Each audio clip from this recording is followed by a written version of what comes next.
या ये कह दूं कि तेरे पिता ने मुझे घर से निकाल दिया है, या ये कह दूं कि तेरी सौतेली माँ के द्वारा तेरे पिता ने मुझे घर से निकलवाया है, क्या कह दूं? माताएं बहने, ये आपकी कथा है, थोड़ी सावधानी से सुनिएगा।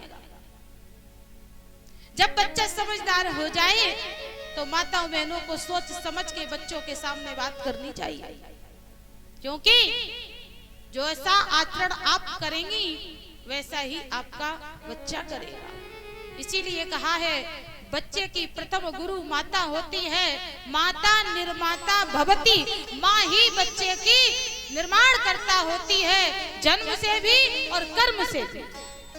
माँ अगर ये ना बताए कि ये तुम्हारे पिताजी हैं, तो बच्चे को ये भी बोध नहीं होता है कि उसका पिता कौन है। रिश्तों से माँ जोड़ती है, इसलिए बच्चों का सबसे ज्यादा विश्वास माँ के ऊपर होता है। जो बात बच्चा बाप से नहीं बोल पाता, वह बात बच्चा माँ से आके खुल के बोल देता है। वैसे एक और भी बात है, जब माँ बोलते हैं ना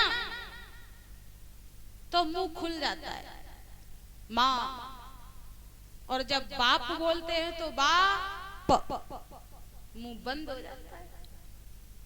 तो माँ के सामने मुंह खुल जाता है और बाप के सामने बंद हो जाता है। इसीलिए बच्चे बाप के सामने कुछ बोल नहीं पाते, क्योंकि मुंह पहले ही बंद हो गया। और माँ के सामने खुल जाता है तो सारी बातें अपने मन की कह डालते हैं।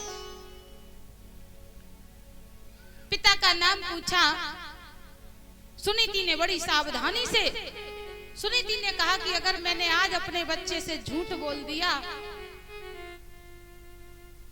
तो जीवन भर ये झूठ बोलेगा। अगर और कभी ना कभी तो पता चल ही जाएगा कि पिता है, और एक पतिव्रता स्त्री ये भी नहीं कह सकती कि तेरा पिता नहीं है। तो सुनीति ने कहा, बेटा तुम्हारे पिता का नाम उत्तानपाद है, और तुमसे ये किसने पूछा? तो बताया उत्तम ने, जो राजा के पुत्र हैं। तो सुनीति ने कहा कि जाओ ध्रुव, जो पिता उत्तम के हैं वही पिता